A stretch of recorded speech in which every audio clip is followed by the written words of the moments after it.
I'm Jeff Altman, the Big Game Hunter. I'm the head coach for JobSearchCoachingHQ.com and NoBSCoachingAdvice.com.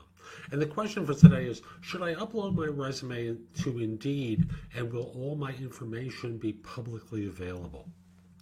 I think Indeed is a terrific place if you're using job boards because, well, frankly, your resume gets lots of exposure there. And I think from the standpoint of job hunting, first of all, lots of jobs available to you, but also there are a lot of people who use Indeed as a resource. Now, let me come to what I think is probably most important to you, which is whether your information is publicly available.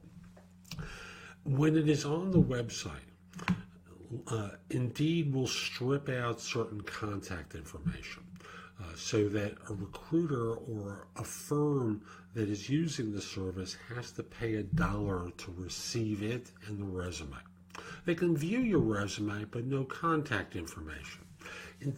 It can be worked around in a couple of different ways because there are tools that third-party recruiters use, some third-party recruiters use and some corporate recruiters use that will interface with Indeed and pull your data from other places and provide them with it. But on the Indeed site, no, they don't have it available there freely. People have to work to get it or pay the $1 to get it.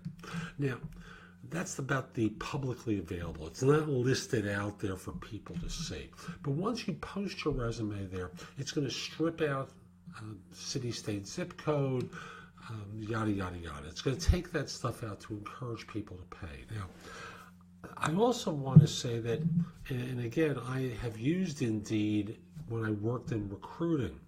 If you have an ad on Indeed and someone applies to it, Indeed will send name, city, state, no zip code, which is a little bit of an issue, and I'll come to that in a second. They'll send name, city, state, no zip code, and relevant phone numbers to someone who has an ad on Indeed to which you apply. Now, my thing about zip code is if I'm going to find you in my database at a later time, because what they're doing is sending it through the feed to an applicant tracking system. If I'm going to find you at a later date because you're just not right for this job, but something else materializes, I can't really find you without the zip code.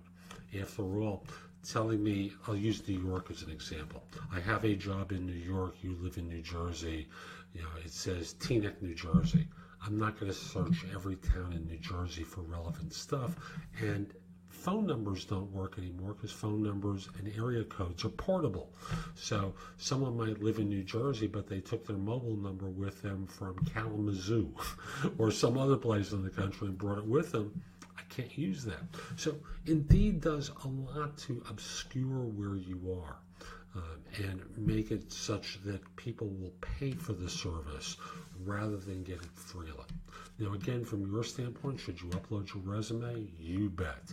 Will all your information be publicly available? No. If you want to work around that and you do want it publicly available, what you do is embed information in the resume itself. And I did another video about that previously, so that in the resume is information about who you are and where to reach you, that it becomes difficult for Indeed to strip out. So hope you found this helpful, and I hope you visit me at JobSearchCoachingHQ.com. By the way, I also host 2 podcasts, Job Search Radio and No BS Job Search Advice Radio. The second show, No BS Job Search Advice Radio, has more episodes in iTunes than of any other job search podcast. Job Search Radio, my version of it, not the older show, my version of it has the second most. So a lot of great information to help you. Hope you find this helpful, and hope you have a great day. Take care.